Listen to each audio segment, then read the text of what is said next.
Radio Anthropocène, à l'écoute du changement global. Bonjour à toutes et bonjour à tous. Bienvenue dans ce podcast produit en partenariat par Radio Anthropocène et le réseau de professionnels ville et aménagement durable dans le cadre du Festivade. Je suis Lou Herman et je vous accompagne pour découvrir les partenaires, les projets et le festival du réseau professionnel VAD. Nous sommes réunis aujourd'hui pour le 3e et dernier épisode de notre série qui accueille derrière le micro un ou une responsable de VAD, un acteur ou une actrice territoriale partenaire, élu ou technicien et une personnalité inspirante afin d'engager une réflexion sur un des grands sujets de travail du réseau Ville et Aménagement Durable. Cet ultime épisode est intitulé « Robustesse et adaptation, quelle culture constructive dans un monde fluctuant ?» Et pour en parler, j'ai le plaisir d'accueillir autour de la table Alexis Gant, responsable d'opération aménagement à Tournon-sur-Rhône, Olivier Amand, biologiste à l'Institut Michel Serres, qui a publié dernièrement « De l'incohérence, philosophie politique de la robustesse » aux éditions Odile Jacob en mars 2024, et Nicolas Hémin, chargé de mission chez VAD. C'est d'ailleurs à vous, Nicolas Hémin, que je vais m'adresser en premier pour que vous nous présentiez en quelques mots le sujet qui nous intéresse aujourd'hui, c'est-à-dire la démonstration constructive qui se lance à Tournon-sur-Rhône dans le cadre du Festivade. Donc bonjour, je m'appelle Nicolas Hémin, je suis chargé de mission à Ville et Aménagement Durable, un réseau de professionnels du bâtiment et de l'aménagement durable en région Auvergne-Rhône-Alpes. Donc en 2024, Ville et Aménagement Durable réunit son réseau de professionnels autour du Festivade pour répondre à une problématique qui est celle de savoir de quoi avons-nous réellement besoin pour un avenir désirable. Donc le Festivade propose d'introduire l'approche artistique pour nourrir une réflexion partagée sur les pratiques professionnelles et les futurs souhaitables.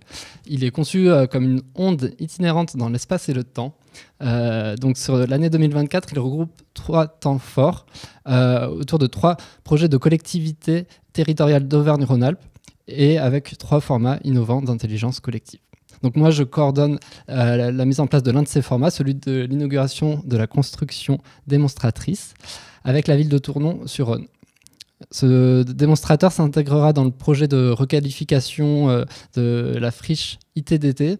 Donc on est sur un site stratégique, ça représente 10 hectares en entrée de ville à proximité du centre-ville et donc un site en reconversion pour aller vers la création d'un nouveau quartier. Et donc peut-être un point de définition, construction démonstratrice, c'est peut-être quelque chose qui sonne de manière familière à vos oreilles, mais c'est pas le cas pour moi et j'imagine peut-être pas pour tous nos auditeurs et nos auditrices. Donc démonstrateur de quoi ? Oui, donc c'est vrai que le sujet est vaste quand on parle de construction démonstratrice. Donc l'idée, là, inscrite dans le Festivade, c'était d'abord l'intention de donner la possibilité à la collectivité de construire quelque chose d'utile. Donc c'était un peu comme ça que c'était formulé dans l'appel à manifestation d'intérêt. Forcément, se sont posées les questions de la ressource, des ressources au sens large, présentes sur le territoire, qu'elles soient ressources matérielles ou humaines. Et ensuite, du coup, donc la proposition de la ville de Tournon a été de lier cette construction démonstratrice avec le projet de requalification d'une friche industrielle. Donc ça a donné un contexte et l'objectif, c'était vraiment du coup que cette construction démonstratrice serve le projet de territoire porté par la collectivité. Donc on va rentrer un peu plus dans les détails pour que ça devienne concret pour nous. Alexis Gant, est-ce que vous pouvez justement nous raconter cet espace, l'histoire de cette friche ITDT où va venir s'implanter cette construction, et puis le projet de requalification urbaine et environnementale qui s'y déploie, comment ça marche ensemble et comment vous avez pris en main cette question ? Alors déjà en premier lieu, c'est vrai que ITDT, ça a été annoncé par Nicolas, c'est d'abord un site. On est à la confluence du Doubs, qui est une rivière quasiment cévenole, et du Rhône. On est à l'articulation entre le centre-ville et finalement aussi le grand paysage, parce que depuis le site, on voit la colline de l'Ermitage, les vignes du Saint-Joseph. On voit également par beau temps le Vercors. Et c'était le lieu d'implantation d'une usine qui a marqué le territoire, puisque pendant un siècle et demi, on a produit à Tournon des tissus teints et imprimés qui sont allés jusqu'à la Maison Blanche. Il y en a encore, et notamment, on produisait de la toile de Jouy. C'est une entreprise qui a accueilli jusqu'à 500 salariés, qui a été dans les 100 plus grandes entreprises françaises dans les années 80. Donc on n'est pas sur une implantation anecdotique. Et ce même site, il est également au croisement de beaucoup de contraintes, puisqu'on a une visibilité, on a énormément de convergence de flux, on a une ancienne usine, donc on n'est pas exempt de pollution, vous vous en doutez bien. Et puis on va parler de résilience et de robustesse sur les 10 hectares, donc l'ancienne usine qui fait 7 hectares et ses abords. On a plus de 5 hectares qui sont en aléa fort inondation. Donc on a aussi des enjeux naturels très prégnants. Et puis à Tournon, qui est un peu le lieu de rencontre entre le Rhône et le Massif central, on a aussi beaucoup de problématiques d'eau pluviale. Donc on a cette présence des éléments naturels qui est un marqueur fort du projet. Et la nature qui n'a pas attendu le bon vouloir des collectivités pour commencer à reprendre ses droits sur une bonne partie du site, y compris une nature qui n'est pas forcément toujours souhaitée, par exemple comme les espèces invasives. Donc vous avez dit beaucoup de mots très intéressants sur lesquels on va revenir, notamment le terme de robustesse qui va être au cœur de notre échange. Mais avant, je voulais vous entendre sur le sous-titre de ce projet. C'est un écoquartier vivant et innovant. Alors vivant, c'est au sens d'animer ou dans une approche peut-être plus large, et innovant, comment et pourquoi ? Alors, sur le terme de vivant, il y a un double sens. Il y a effectivement de faire revenir la vie là où il y avait 500 salariés et aujourd'hui vous avez une grande plateforme totalement nue. Alors, pas complètement dénuée même de vie humaine parce qu'on a quelques occupations illicites, pas toujours très souhaitées. Donc, faire revenir de la vie sur ce site parce qu'encore une fois, on est très très proche du centre-ville et puis aussi vivant en venant s'appuyer sur la vie qui a repris ses droits, notamment depuis les berges du Rhône. On sort là d'un an d'études faune-flore où on a la confirmation de ce que nous intuitions, à savoir qu'on a beaucoup d'espèces animales et végétales dont certaines sont très intéressantes et un des enjeux c'est de voir comment on peut, tirer cette vie et la faire percoler au cœur du futur quartier.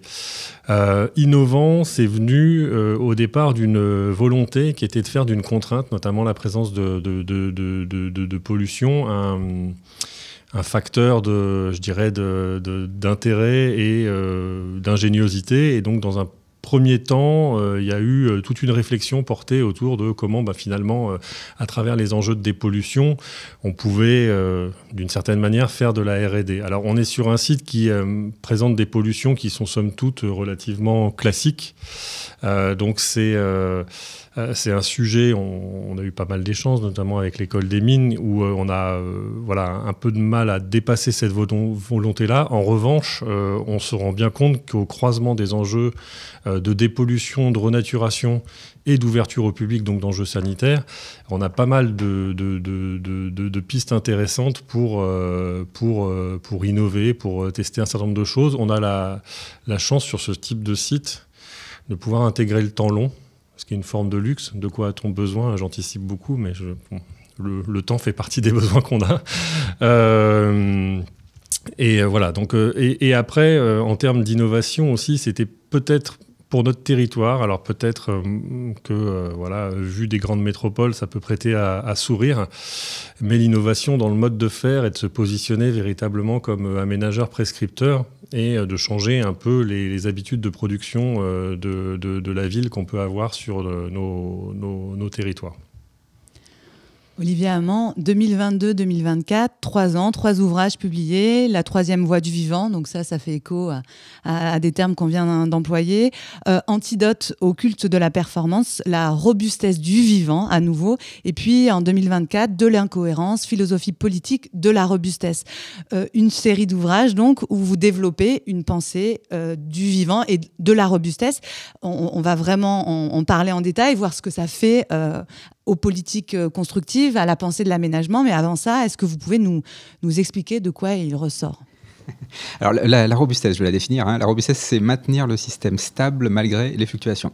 Donc si on veut avoir une image mentale, c'est le roseau dans le vent, quoi. Voilà. Donc c'est un état ni rigide ni liquide, c'est un peu entre les deux. Donc on est capable de gérer les fluctuations, enfin en tout cas de faire face aux fluctuations. Donc ça, c'est à l'instant T. Et puis dans la durée, c'est plutôt maintenir le système viable malgré les fluctuations. Donc c'est à peu près la même chose, mais on intègre dans le temps. Donc c'est le roseau, par exemple, il pousse, quoi. Donc il se déforme, mais il est toujours là, il gère les fluctuations qui passent, quoi. Et donc en fait, c'est un peu ça. Et alors, le vivant, c'est, si on veut aller vraiment au cœur nucléaire de ce que c'est qu'un être vivant, c'est ça. Les êtres vivants, ils sont sélectionnés au cours de l'évolution pour être robustes. Et ce qui est crucial dans cette histoire-là, c'est qu'en fait, quand on est robuste, ça veut dire qu'on a suffisamment de marge de manœuvre, qu'on a du jeu dans les rouages, quoi. Et ça demande d'aller contre la performance, contre les objectifs, contre l'efficience, mettre le moins de moyens possible, contre l'optimisation. Le roseau dans le vent, contre la performance.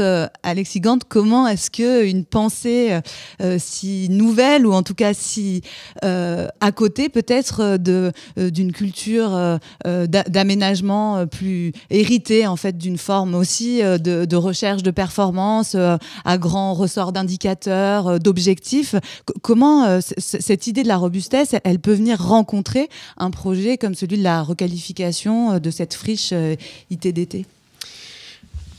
Moi, je le prendrais à travers la notion de gestion. Petite expérience personnelle, c'est la première fois que je travaille directement au sein d'une collectivité. Avant, j'ai travaillé chez des aménageurs, donc quelque part, on livre l'aménagement. On se gargarise de l'avoir fait de la meilleure des manières, et puis on le livre à la collectivité qui doit le gérer ensuite. Là, le sujet est un peu différent, parce que pour la première fois, je suis plongé au cœur des enjeux de gestion. Et cette question de la robustesse, elle est extrêmement prégnante parce que, encore plus qu'avant, va se poser la question de ce qu'on va produire, comment il va vivre dans le temps, et comment il va vivre dans le temps face à des aléas de plus en plus marqués. Et puis, même si c'est un peu triste, face à des moyens de plus en plus contraints. Alors parfois, la contrainte génère aussi l'intelligence, mais typiquement, là, actuellement, on est en plein avant-projet des espaces publics, donc on décide les espaces publics avec nos équipes de concepteurs, avec à nos côtés les services gestionnaires, et on va se poser des questions d'entretien des espaces, de moyens humains qu'on va mettre derrière, de moyens techniques, de moyens d'arrosage. Je veux un quartier vert, est-ce qu'il faut que j'arrose est-ce qu'il faut que j'arrose pendant un certain temps, combien ça va coûter? C'est toutes ces questions qu'on se pose, donc ça c'est à l'échelle, on va dire, des espaces publics. Et on se pose également la question à l'échelle bâtimentaire. C'est vrai qu'on a aujourd'hui un système normatif qui pousse quand même beaucoup à la performance technique, et nous on se pose la question, sans y avoir complètement répondu actuellement, de savoir si on peut un peu déconstruire ça et se dire est-ce qu'on peut avec les opérateurs immobiliers travailler à des bâtiments qui vont vivre relativement facilement dans le temps, sans une mobilisation de la technique et de la technologie permanente pour résoudre les problématiques, notamment une problématique extrêmement prégnante sur notre territoire à laquelle on va être confronté, c'est celle du confort d'été. Typiquement, la solution la plus facile, c'est de proposer de la clim pour avoir un confort en été.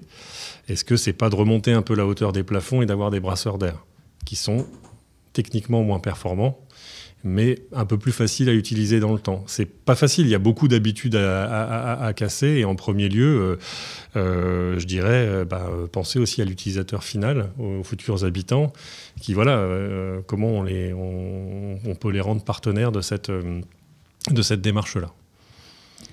Donc le terme là qui revient, c'est le temps. Et vous le dites, Olivier, la robustesse, c'est le vivant qui se maintient dans le temps.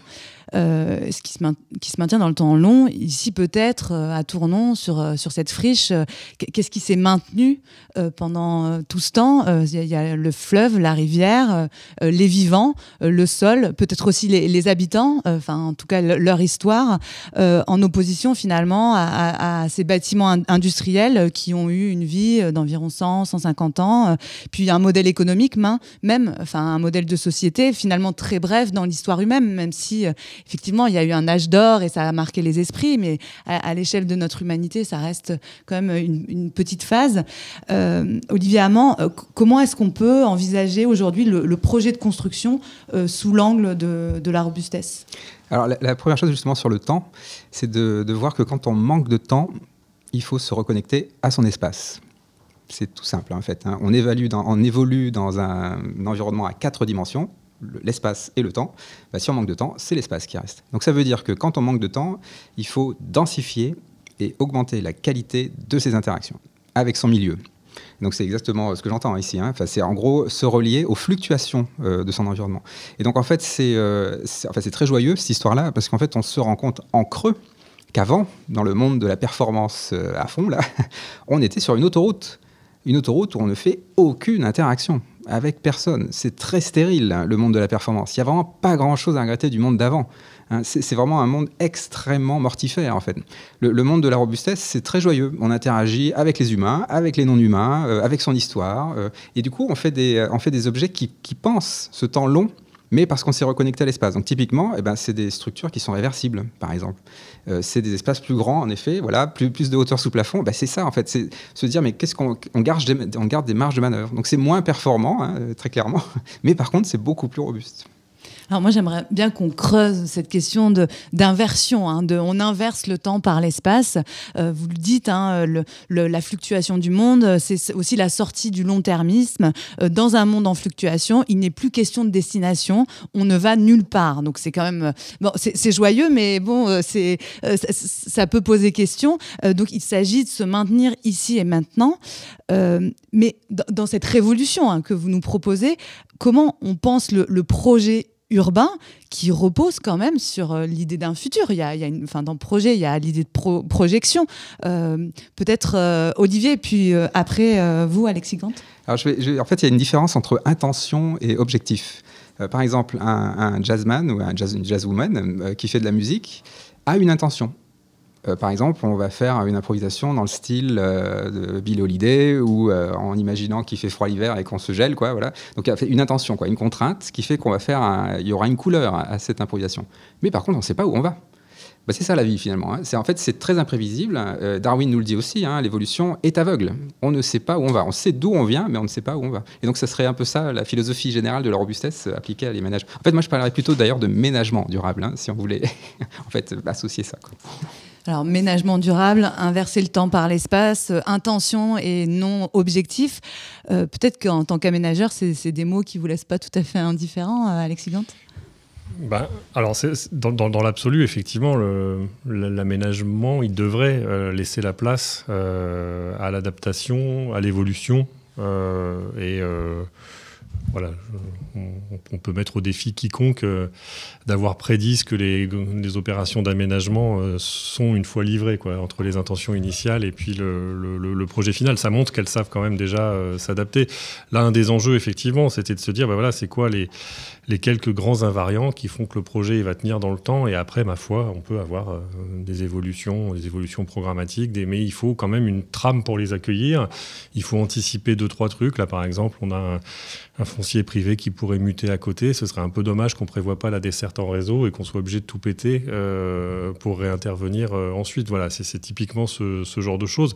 Alors, je noterais quand même un certain antagonisme entre cet état d'esprit et ce qu'on nous demande, même au niveau normatif et réglementaire. C'est-à-dire que, par exemple, quand vous passez sous les fourches codines d'une évaluation environnementale, ce qui est nécessaire, ce n'est pas une remise en cause du tout du processus, on demande d'aller très loin dans la définition du projet et de s'engager quelque part sur ce qui va être, mais je crois que c'est un exercice un peu... on s'y oblige chacun, mais j'ai l'impression que même des deux côtés, on sait très bien que c'est pas tout à fait ça. Et c'est vrai que c'est un peu difficile parce que on pourrait aussi définir, porter des projets qui soient juste l'inscription dans des grandes lignes et pas forcément de devoir tout dessiner tout de suite parce qu'on est presque sûr à 100% de se planter en réalité. Vous voulez réagir, Olivier? Oui, absolument. Donc on est tout à fait d'accord. C'est la raison d'être. Une raison d'être, c'est 5 phrases et on est tous d'accord. En fait, quand il y a plein de normes, quand il y a plein de règles, on a besoin de normes et de règles. Je ne suis pas en train de dire qu'il faut les enlever, mais il faut des raisons d'être. C'est-à-dire des normes et des règles assez lâches où il y a un peu d'interprétation locale. Parce qu'en fait, quand on a 1000 règles, quand on a 1000 normes, on ne les connaît plus, on ne les comprend plus et c'est de la performance administrative. Et donc, en fait, ça devient plus robuste parce qu'on ne sait plus de quoi on parle. Et du coup, moi, le conseil que je donnerais, en fait, c'est qu'il faut considérer que la loi est toujours en retard. Toujours. Donc, en fait, les initiatives locales, les projets doivent se placer dans un cadre qui est devant la loi. Donc, ce n'est pas hors la loi, c'est devant la loi. En fait, ce sont les projets territoriaux qui vont faire changer la loi. Il faut s'autoriser ça, c'est-à-dire une forme de désobéissance fertile. C'est qu'en fait, c'est nous qui allons écrire la loi par les projets inspirants qui font sens dans un monde fluctuant. Donc là, si je comprends bien, on parle peut-être de la labellisation écoquartier qui s'appuie sur toute une série d'indicateurs, notamment de performance environnementale. Donc j'imagine, enfin vous le dites, c'est un outil utile qui produit des choses concrètes, qui participe peut-être aussi au changement des pratiques ou alors qui vient les entériner si elles préexistaient. Et donc on l'entend quand on vous écoute, Olivier Hamant, votre pensée de la robustesse, c'est une pensée critique des indicateurs. Quand vous dites quand une mesure devient une cible, elle cesse d'être fiable. Mais alors, peut-être on peut creuser ça. Comment mesurer la robustesse d'un objet constructif, comme ici, à Tournon, sans ces indicateurs? Est-ce que c'est possible? Est-ce que c'est souhaitable? Bien sûr, bien sûr. Alors, le mot indicateur, en fait, nous dit que nous sommes coincés dans l'hypothèse du monde stable. Un indicateur, ça n'a de sens que si le monde est stable. Dans un monde instable, il ne faut pas utiliser d'outils statiques. L'indicateur, c'est un outil statique. Il faut des outils dynamiques. Alors, l'outil dynamique pour la robustesse, c'est le stress test. Test de robustesse. Donc, c'est des scénarios où on fait fluctuer les choses de façon virtuelle. Qu'est-ce qui se passe s'il y a une méga inondation dans le quartier? Qu'est-ce qui se passe si la Chine envahit Taïwan? Qu'est-ce qui se passe s'il y a un virus qui éteint Internet pendant 6 mois à l'échelle planétaire? Là, en fait, on est obligé de repenser son modèle, on augmente les marges de manœuvre. Et la crise qui vient, c'est encore autre chose. Mais vu qu'on aura augmenté les marges de manœuvre, ce territoire sera robuste. Il aura gagné ses marges de manœuvre. Les stress tests, ça vous semble possible chez vous, à Tournon, Alexis Gant? C'est quand même pas évident parce que le paradoxe pour nous, collectivité, c'est qu'on a malgré tout un besoin de stabilité. Il faut bien le reconnaître un petit peu. Et que c'est plutôt les modifications permanentes qui sont... c'est presque une forme de stress test parce que ça évolue tellement régulièrement que c'est pas toujours facile. Après, effectivement, il y a un certain nombre de choses sur lesquelles on a essayé de se mettre dans un scénario du pire. Par exemple, quand bien même toute la partie qu'on va urbaniser, elle n'est pas en zone d'aléa inondation, on s'est dit, si l'eau elle vient pas de la rivière, par contre, elle peut venir des précipitations, et on a pensé le quartier pour qu'il puisse continuer à fonctionner, même avec des événements météo très marqués. En septembre dernier, on a eu 270 mm de pluie en une journée. C'est absolument colossal. C'est plus d'un quart des précipitations annuelles qui sont tombées sur une journée. Donc c'est vrai que c'est ce genre de choses qu'on essaye de mener. Après, il y a un point sur lequel... aujourd'hui, on n'a pas nécessairement de solution. C'est que malgré tout, on est effectivement encore sur un modèle d'aménagement qui fonctionne avec le développement économique, puisque nos partenaires sont des opérateurs immobiliers qui vont devoir vendre leurs programmes immobiliers dans des contraintes de marché données. Donc il faut aussi qu'on tienne compte de ce cadre-là. C'est penser le futur avec des données économiques qui sont celles d'aujourd'hui. Peut-être on peut creuser ça, Olivier Hamant, sur le caractère opératoire en fait de vos propositions au regard d'un contexte, certes, qui est celui d'un monde fluctuant, mais qui est toujours celui d'un monde dans l'économie de marché. Oui, alors en fait, moi, ce que je dis souvent, c'est que l'histoire de la robustesse, en fait, c'est de réenchanter le risque. En fait, dans le monde de la performance, on a peur du risque, évidemment, parce qu'on pense le monde stable. Donc, dès qu'il y a une instabilité, ça foire, quoi. Donc, alors que si on pense le monde robuste, enfin, donc le monde fluctuant, et du coup on fait de la robustesse, le risque n'est pas un problème, puisqu'on a tout construit sur le risque. Et alors, sur les inondations, l'exemple des précipitations, il faut prendre des exemples contemporains. En 2022, le Pakistan a subi des fluctuations, enfin des inondations énormes. Enfin, regardez les images satellites, la moitié du pays est bleu. Donc c'est ça, le monde fluctuant. Il ne faut pas se tromper. C'est des fluctuations qu'aucun humain n'a vues jusqu'à présent. Un monde à plus de degrés, la dernière fois, c'était il y a 120 000 ans. Il y a 120 000 ans, il y avait des humains, mais c'est 12 fois le néolithique. Le néolithique, c'est il y a 10 000 ans. Enfin, oui, on n'est pas du tout dans le même genre de fluctuation. Le monde qui vient est imprévisible et impensable. L'écart type dont on va faire l'expérience, c'est quelque chose qu'on n'a pas vu. Donc, alors là, je suis en train de faire peur, là. Je suis le collapsologue de service. Mais vous voyez, si on pense robustesse, du coup, c'est très différent. Parce que plutôt que d'avoir peur des fluctuations, on va tout construire dessus. Si vous voulez, dans une collectivité territoriale, il y a un plan de sauvegarde. C'est la petite enveloppe qui dit, quand il y a une inondation, on va dans le gymnase, on met les gens là et là et là. Ça, c'est plutôt le projet anecdotique. Donc en fait, on a un projet habituel, et puis s'il y a une catastrophe, on se tire le plan de sauvegarde. Dans le monde fluctuant, on construit tout sur le plan de sauvegarde.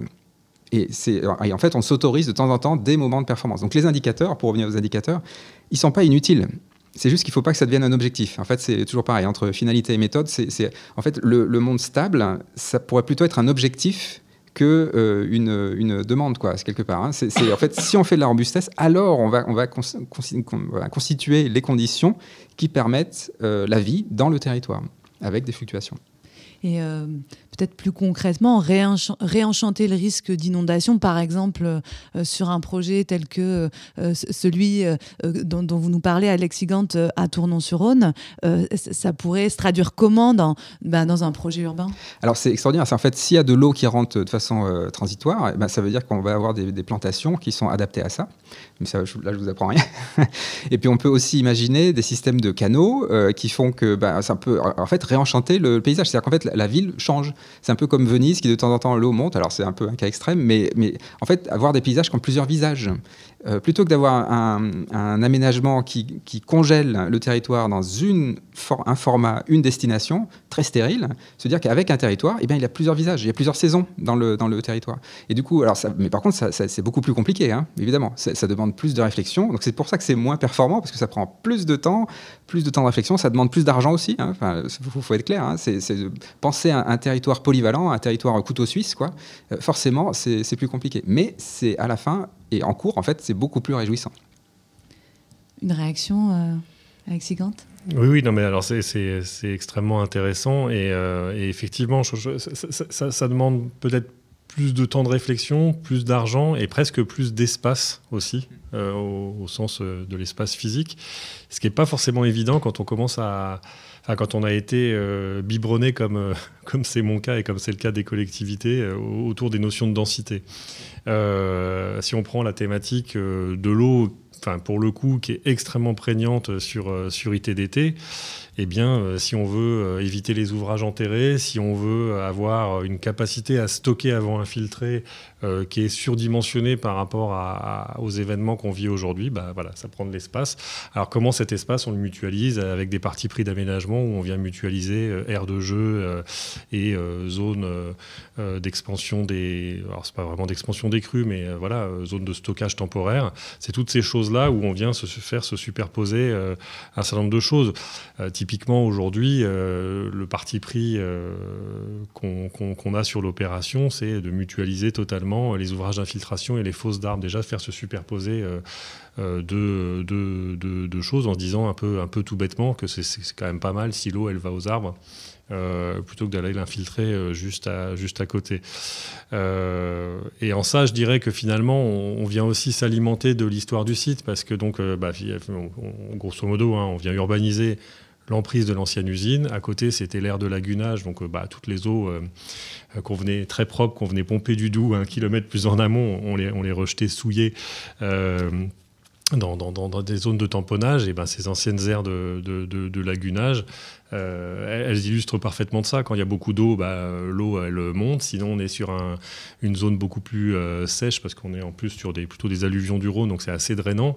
Ça va pas être facile aussi pour le parti pris paysager. On est en pleine réflexion là, avec Gauthier Conquet, nos urbanistes paysagistes là-dessus, sur la trame végétale qu'on va mettre en œuvre, qui doit être capable de supporter d'avoir les pieds dans l'eau de temps en temps, et puis au contraire de vivre dans des conditions parfois très, très, très sèches le reste de l'année. Mais pour ça, il suffit peut-être juste de regarder finalement ce qui est en train de reprendre en spontané sur le site des lagunes. Vous voulez réagir, Olivier? Oui, justement, je vais réagir parce que en fait, les plantes invasives, on peut les appeler un peu différemment. C'est des plantes pionnières qui, quelque part, nous disent quelque chose, quoi. Et donc, si on veut bien lire... Alors, en fait, je ne vais pas être très long, en fait, je vais juste vous renvoyer au travail de Gilles Clément. Le Jardin planétaire, c'est un livre ouvert pour faire des jardins en symbiose avec la dynamique terrestre. Eh ben, moi, je propose qu'on y passe peut-être deux petites minutes avant la fin de notre échange, qui est toute proche, mais parce que vous avez parlé au début de cette interview, Alexis Gant, de la nature souhaitable et justement de cette question du souhaitable, des indésirables. Il y a là, et en même temps, on essaie d'engager une sorte d'intelligence avec le vivant, et c'est l'objet de vos recherches, Olivier. Est-ce qu'on peut creuser ça? Alors oui, en fait, là aussi, c'est une question de sémantique, la définition de l'intelligence. L'intelligence, alors, d'un point de vue d'un biologiste, c'est tout simple, c'est la capacité à s'adapter. Donc en fait, les êtres vivants, de ce point de vue-là, sont intelligents parce qu'ils n'arrêtent pas d'être en capacité de s'adapter. Pour être en capacité de s'adapter, en fait, c'est un peu paradoxal, il ne faut pas s'adapter. Parce que quand on s'adapte tout de suite, trop, on s'enferme dans une voie étroite. La capacité à s'adapter, donc être adaptable, c'est presque le contraire. Ça veut dire qu'en fait, on a diversifié les points de vue, on a exploré, on expérimente, on diversifie. Ça, en fait, c'est ce que je disais tout à l'heure sur la densité et la qualité des interactions, c'est ça, finalement. L'adaptabilité, c'est toujours construit sur la richesse des interactions, à la fois quantitative et qualitative. Donc, c'est pas s'adapter, mais être adaptable, ouvrir des chemins multiples, redondants, qui vont sans doute nulle part. Enfin, bon, c'est très beau, mais dans un quotidien professionnel qui est celui de l'aménagement du projet urbain, c'est compatible avec vos réalités, Alexis Gant? Ça l'est un peu par la force des choses, parce qu'il y a quand même... un certain nombre déjà d'événements majeurs qu'il a fallu intégrer dans différents types de projets. Enfin, je pense aux aléas typiquement politiques, même déjà climatiques. Après, c'est vrai qu'on est probablement à un moment de transition, même sur les formations et les métiers de la ville. On parlait de la palette végétale. Moi, j'en profite pour rendre hommage à mes collègues des espaces verts qui sont déjà dans cette adaptation-là. Les invasifs, ça faisait pas partie des formations des personnels d'entretien des espaces verts, qui ont souvent été très formés sur des notions horticoles. Il fallait planter des annuels, faire des jolis ronds-points.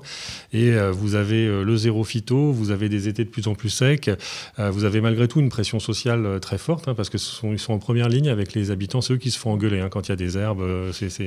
Ils sont en première ligne, et en même temps on voit typiquement que c'est une profession qui est fortement en train d'évoluer, qui apprend à gérer typiquement je les appelle encore les espèces invasives, mais presque parfois plus dans des stratégies de les contenir, pas forcément de les éradiquer, parfois de venir composer aussi avec le déjà là, mais c'est vrai que ça passe quand même beaucoup par les formations, l'adaptabilité. Et il y a quand même une dimension pédagogique qu'on ne peut pas négliger, parce que si c'est fait tout seul dans son coin sans expliquer, c'est parfois pas compris par la population, et ce sont quand même eux les usagers. Là, ça boucle avec une notion centrale de votre pensée de la robustesse, qui est celle de l'infinité des interactions et de la question de l'éducation. Donc, vous vous retrouvez en fait sur ces enjeux. On va devoir conclure notre échange. Pour conclure, donc, une question à tous les deux, une question fil rouge pour ce festival. De quoi avons-nous réellement besoin pour un avenir désirable, Alexis Gant? C'est pas facile. Je pensais pas commencer. Je dirais de temps, mais pas forcément dans la notion de temps long. Hein. Typiquement, là, la friche, elle est plus en activité depuis 2008. On pourrait se dire, du temps, vous en avez eu. C'est plutôt du temps de cerveau disponible. On a parlé d'interaction, on a parlé les élus locaux, ils doivent faire face quand même à une pluralité de sujets. Ils ont dû gérer la crise du Covid qui a été extrêmement éprouvante pour eux.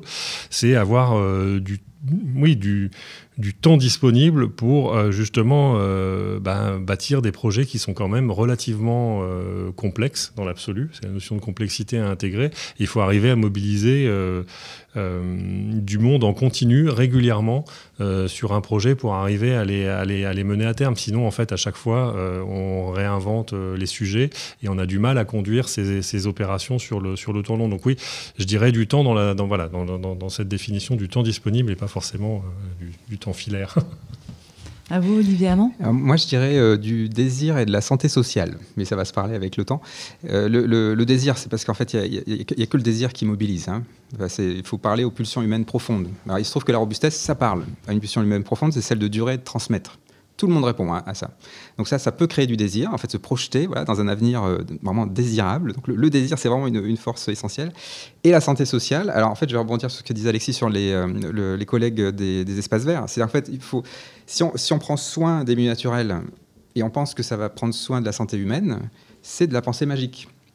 Ça ne marche pas. Hein. Ce qui fait que ça passe des milieux naturels aux individus, c'est grâce à la santé sociale. Et donc des organisations sociales, et donc évidemment que l'aménagement a son rôle à jouer justement pour préserver, pour en fait faire fructifier ces conditions de la santé sociale. Et en fait, donc ça c'est clé. Et souvent on l'oublie un petit peu. Parfois on se dit on va mettre des plantes et tout va bien se passer. Ça va, voilà. En fait non, c'est aussi l'organisation. En fait là je renvoie à Elinor Ostrom, la gouvernance des biens communs.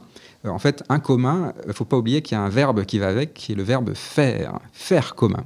Faire commun demande des organisations sociales. De quoi avons-nous réellement besoin pour un avenir désirable ? Donc de temps, d'interaction, de désir, de santé sociale. Nicolas Hémin, je vous renvoie la question. Chez VAD, on en pense quoi ? Je pense qu'aujourd'hui, il y a besoin d'innover, d'expérimenter pour aller de l'avant, prendre un peu d'avance. On en a parlé tout à l'heure, prendre de l'avance sur le cadre réglementaire, normatif, les différents référentiels qui peuvent apporter une certaine inertie dans les évolutions. Et je pense que c'était un peu comme ça qu'on avait pensé le festival, pour proposer justement un cadre pour permettre d'aller vers de l'expérimentation sur des formats innovants. Et pour ça, je pense qu'il y a aussi, on parlait des interactions, le besoin de liens humains qui permet d'aller vers... Sans lien, je pense que c'est difficile d'aller vers de l'innovation, donc il y a besoin de ça aujourd'hui. Et on terminera là-dessus sur ce besoin de lien, ce désir de lien. Comme ça, on boucle la boucle. Merci beaucoup à tous les trois pour votre participation à ce 3e et dernier épisode du podcast Festivad en partenariat avec Radio Anthropocène et VAD. Merci Olivier Hamon, biologiste à l'Institut Michel Serres, Alexis Gant, responsable d'opération aménagement à Tournon-sur-Rhône, et Nicolas Hémin, chargé de mission chez VAD. Bonne journée à tous et à toutes, et à bientôt sur Radio Anthropocène. Radio Anthropocène. À l'écoute du changement global.